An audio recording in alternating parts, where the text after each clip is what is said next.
નમસ્કાર કલમ યુદ્ધ સમાચારની સાથે હું છું આપની સાથે પાયલ બામભણિયા। તો જોઈએ આજના મહત્વના સમાચારમાં।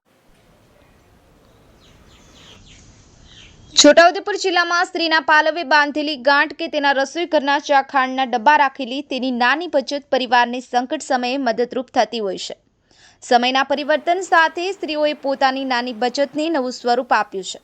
શહેરી વિસ્તારમાં મહિલા બેંક તો ગ્રામ્ય વિસ્તારમાં સખી મંડળો તેમજ આદિવાસી વિસ્તારમાં સ્ત્રી આદિવાસી મહિલા વિકાસ બચત કિશનભાઈ ગામ વનાર હું 12 પાસ છું। મહિલા સશક્તિકરણનો પ્રોજેક્ટ આવ્યો રાજપીપળા સમાજ સેવા મંડળમાં, ત્યારે હું ઇન્ટરવ્યૂ આપવા ગઈ તો એમાં હું પાસ થઈ ગઈ। પછી ત્યારથી 2021થી આ કોઓપરેટિવ અમે ચાલુ કરી છે।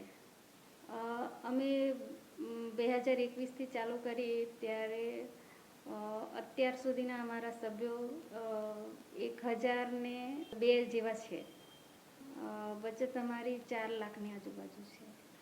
આ સંસ્થામાં જો બહેનોને જોડાવવું હોય તો પહેલાં એ બેનને 110 રૂપિયાથી સભાસદ બને છે બેન, અને પછી બચત કરે છે બેન।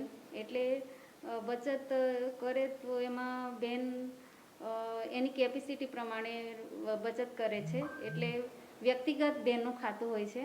એટલે કોઈ બેનને વધારે પૈસા મળે તો એ 500 રૂપિયા કરે છે, અને કોઈ બેનને ઓછા મળે તો એ 100 રૂપિયાથી શરૂઆત કરે છે। એટલે દર મહિને બચત કરે છે બહેનો। કોઈ 500 કરે, કોઈ 100 કરે, કોઈ 1000 બી કરે છે, એથી વધારે પણ કરે છે બચત।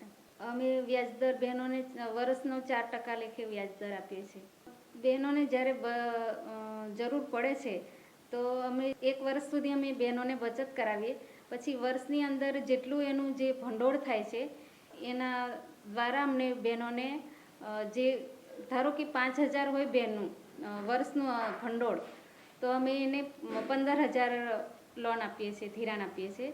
એ વર્ષના 15% લેખે આપીએ છીએ। અત્યાર સુધીમાં જે બહેનોની જે અમે ધિરાણ આપ્યું છે બહેનોને, એમાં જો હમણાં ખેતીની સિઝન છે તો બહેનોને જે બિયારણ ખાતર લાવવામાં મદદરૂપ થાય છે। પછી બાળકોના શિક્ષણમાં પણ એમના ફેરફાર થયા છે, અને આરોગ્યમાં જ્યારે બીમાર હોય ત્યારે અમે બહેનોને લોન આપીએ છીએ, તો એમને દવાખાનામાં કે ગમે ત્યાં એ લોકોને સહાય મળે છે। અને ઘર મકાન એમ કોઈ બેનને બાંધવું હોય તો બી એમને સહાય મળે છે। આ કોઓપરેટિવમાં જોડાયા પછી ઘણું બધું મને જાણવા મળ્યું ફિલ્ડ વર્કરમાં। બહેનોની પરિસ્થિતિ કેવી છે, બહેનો ઘરમાં જ રહેતા હતા એ થોડાક બહાર નીકળ્યા છે। કોઓપરેટિવમાં જોડાયા પછી હું આ કોમ્પ્યુટર પણ ચાલતા શીખી ગઈ ને એન્ટ્રી બધી હવે હિસાબો કિતાબો રાખું છું।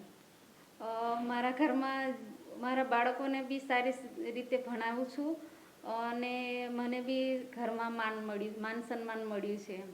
હું બહેનોને એ સંદેશ આપવા માગું છું કે અમારી કોઓપરેટિવમાં હજી વધારે બહેનો જોડાય, અને અમારો જે આ કોઓપરેટિવ બનાવવાનો ઉદ્દેશ્ય એ છે કે અમારી જે આદિવાસી બહેનો છે મહિલાઓ, એ થોડીક આગળ આવે અને એમની આર્થિક પરિસ્થિતિમાં સુધારો થાય, અને બહેનો થોડાક આગેવાની લેતા થાય, સક્ષમ થાય એમ।